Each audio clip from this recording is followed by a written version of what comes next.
ایک مرتبہ عبداللہ بن حذافہ رضی اللہ عنہ جب روم کے بادشاہ کے سامنے پیش کیے گئے تو انہوں نے کہا، تم اپنے دین کو چھوڑ دو، ہم تمہیں مالا مال کر دیں گے۔ عبداللہ بن حذافہ نے جواب دیا، واللہ اگر تم مجھے وہ سب بھی دے دو جو تم ملکیت میں رکھتے ہو تب بھی میں اپنے دین کو نہیں چھوڑوں گا۔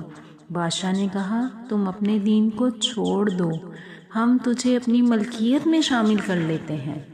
عبداللہ نے جواب دیا، دنیاوی بادشاہی کی میری نظر میں کوئی حیثیت نہیں۔ بادشاہ نے کہا، تب تو ہم تجھے قتل کر دیں گے۔ عبداللہ کا جواب تھا، تو جو چاہے کر، تو مجھے اپنے دین سے نہیں ہٹا سکتا۔ بادشاہ نے کہا، اس کو نیزے سے کچھ اس طرح کچلو کہ یہ قتل نہ ہونے پائے۔ پہلے انہوں نے ان کے ہاتھوں کو کاٹا۔ بادشاہ بولا، کیا تو اپنے دین کو چھوڑے گا؟ عبداللہ نے جواب دیا، اللہ کی قسم نہیں چھوڑوں گا۔ وہ اسی طرح ان کے بدن کو زخمی کرتے رہے۔ پھر بادشاہ نے کہا، اس کے ساتھیوں میں سے 2 کو کھولتے ہوئے تیل میں ڈال دو۔ پھر بادشاہ نے عبداللہ سے پوچھا، کیا تم اب اپنے دین کو چھوڑو گے؟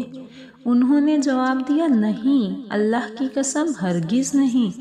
پھر انہوں نے ان کے ساتھیوں کو کھولتے ہوئے تیل میں ڈال دیا۔ یہ دیکھ کر عبداللہ رونے لگے۔ بادشاہ نے دیکھا تو اپنے قریب بلایا اور کہنے لگا، مجھے لگتا ہے کہ تم رو رہے ہو، اپنے دین کو چھوڑ دو، ہم تجھے رہا کر دیں گے۔ عبداللہ نے جواب دیا، نہیں، اللہ کی قسم ہرگز نہیں۔ بادشاہ نے پوچھا کہ پھر تم روئے کیوں؟ انہوں نے جواب دیا، میں اس لیے رویا کہ میرے پاس صرف ایک جان ہے جو عنقریب اللہ کے راستے میں نکل جائے گی۔ میری خواہش تو یہ ہے کہ جتنے میرے جسم پر بال ہیں اتنی ہی میرے پاس جانیں ہوں، اور وہ ایک ایک کر کے اللہ کی محبت پر قربان ہو جائیں۔